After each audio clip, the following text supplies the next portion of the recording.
Before we get to our NFL draft stuff, I want to share the Athletics Anonymous NBA Player Poll. This is a lot of fun. There's just a lot of stuff in here. Agree, disagree. I guess the last time they did it was 2019. I thought there was something else that they did that was similar to this. But they do a front office poll, right? I think, or somebody does a front office poll, I believe. Well, the NBA does a big poll before the season starts.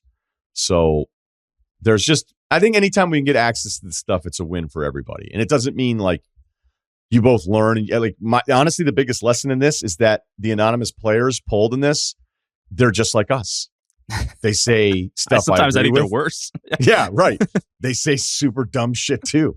I thought one of the headline dumb ones was that they said of all the things, right, they were like, what's the biggest issue facing the league? And 26% of it was officiating. I mean, any of the officiating talk, I just can't. I can't stand. I just can't stand. Now, my biggest thing with the officials has always been the evolution of what they've turned the game into with rewarding certain shit. Like last night, there was a play where Jokic was coming across the free throw line and Anthony Edwards came up to meet him. And he kind of bumped into him, but not really. And Jokic fell down and they called it. Granted, it's not why Denver won, but it was an atrocious call. It's just like, I would love if they all met in secret. Like this year, we're letting everybody just fall down. I'm just going to look at them because some of the screening stuff that happens and rewarding. So whatever. So anyway, the players are saying it's officiating, but when you look at their comments, it's way more direct where it's just basically, I don't know if these guys should get fined or like, I don't know if their money should be taken. Even the accountability thing, that's what everybody always says. It's like, all right, but everybody hates a 2-minute poll or a 2-minute report, last 2 minutes, right? Like everybody hates all that stuff. So, anyway, they did an MVP one, like who's this year's MVP, and 50% of the players said it would be Joel. Not surprising. Yeah, not surprising at all. Best defender, this was off the charts. It was Drew Holiday, 29%. Lou Dort was second at 11%. So that means like that's what people think of Drew. And that's what my eyes tell me about Drew. And that's why when I saw this, I was like, maybe you should have just voted him player of the year. But I think it's kind of an on-off thing because there's no way you could play defense like that and offense the way Drew can at his peak an entire game. Yeah, Jaren Jackson was only 4%. So, and he's defensive player of the year. Yeah. Yeah, so, right. No, that's a good call. Mobley only 3%. So I don't know. Yeah. Yeah, I don't know. Maybe they pulled a ton of perimeter players. Drew was also the number one most underrated player. So this is my favorite one, though. This is the one where you're like, what the fuck are you guys doing? So they had a poll question. It's like, if you could build your team around one player from scratch. So just everybody's available. We're starting from scratch, doing the whole thing. 104 players voted on this. 52.4% chose Giannis. That's the right move. When they did this in 2019, it was 36% of players, which actually seems kind of high because that's before the title. And, you usually know how that works. It was Giannis first, Jokic second, Luka third. Steph was fourth still, Embiid fifth, Tatum sixth. LeBron James got 4% of the vote at 38 years old. Like, a lot of homers. We think there's a lot of LeBron homers in the media. There's still a lot of LeBron homers in the league. How many votes did Tristan Thompson have? They were like, we got to get Tristan Thompson on a roster here so that we can make sure LeBron gets a couple votes. That's not even the best part of that, though. It isn't. It obviously 4% for LeBron. What is he, 38?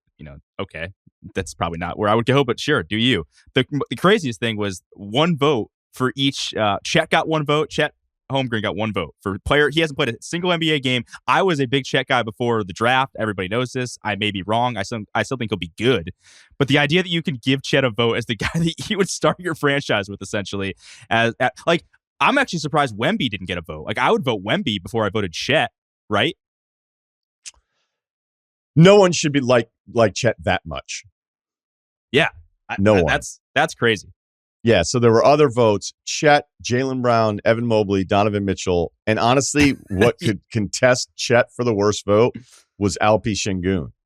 I want to know who this is. I want these to be leaked. I know. That one needs to not be anonymous. Like, I don't even have a guess. Like, who would vote? Who would be like? Somebody just probably was like, "This is stupid. I'm just going to make this a joke and vote for stupid people." Yes, and that's that's kind of what happened. Yeah. I mean, you Which is remember fine. doing those high school polls, those like state testing things where they would ask you, it wasn't even a test. It was just all anonymous, have you ever done this or whatever, and guys would fuck with it all the time. So you always get to correct for like the percentage. And that might be it. Or what if this is like the all-time wrong thing where like in 5 years, Şengün's coming off his second MVP. He's the new and you're Jokic. like, then that guy who's not, he just tweets, he goes, I was the one. Yeah. I was the guy that did it. I'll give you credit. Well, this reminds me of like, doesn't like Mickey Mouse receive like, Yes. 2% of the presidential vote every single time? That's kind of what this reminds me of. Yeah. Khan couldn't even pull 1%. So, although that might not even be the most ridiculous thing in the entire thing, though. What do you think it is? Tracy McGrady getting a vote for best player of all time. Yeah. That's worse. Yes. That's actually worse. And I am the biggest T-Mac homer there is. I think he is. Hey, you don't have to. No. You don't have to do any qualifiers when you're suggesting that it's an absurd vote. Fair. Like, I'm not going to go, hey, I really like Şengün's post moves. Okay. I'm not taking him to start a franchise. Right. No, although you never know with some of the Rockets fans out there, like I could see a guy tweeting at the show being like, I think the thing you're kind of missing, you're like, shut the fuck up.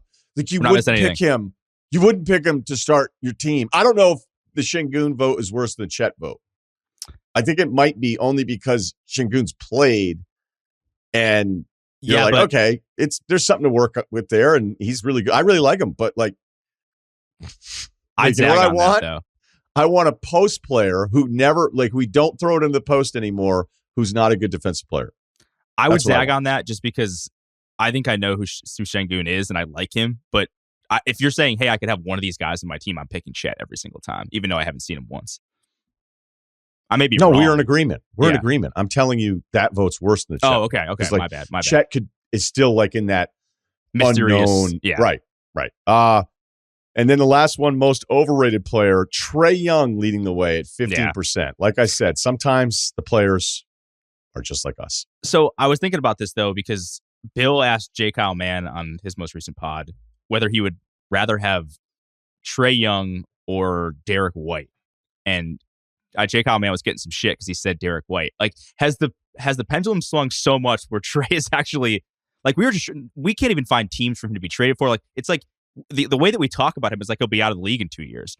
No, that's not going to happen. That's ridiculous.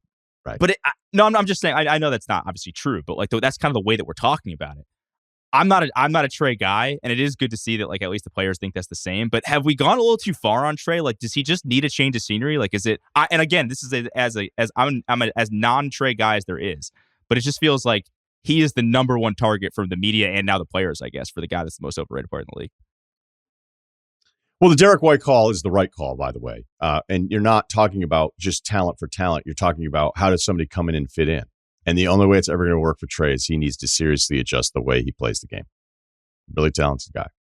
All right. The passing off the drives, I think he's better than anybody. Honestly, he's fucking incredible with it.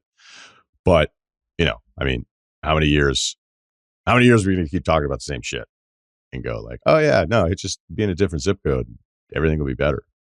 But Derek White's not getting. I mean, again, I feel like I'm taking Derek White doesn't come in and completely disrupt everything you're doing and have the ball more than everybody else. And then, yes, Trae Young is more talented than Derek White, but the problem for the Trae Young trade market, if we get to that point this summer, is what other team goes, yeah, we want to sign up for that. And by the way, this has all been happening the whole time. It's all been happening. This isn't new.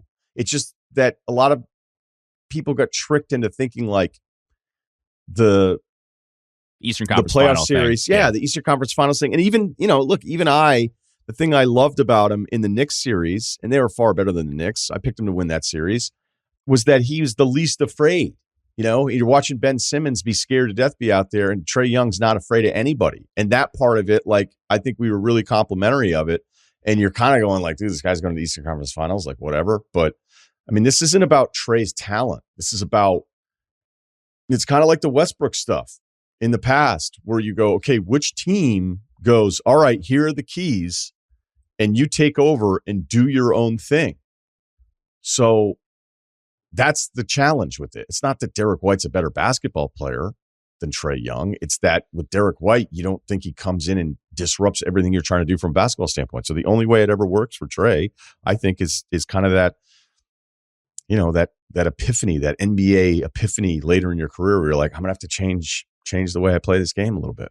The thing we've been saying, can Westbrook do for years? We're basically asking the same thing. Can Westbrook ever change? Can Trae change? Probably not. No, it's like the Jay Cutler thing. Year 12, it's like, well, if we just, and you're like, God. Sometimes there's players we just won't give up on. So that's kind of nice.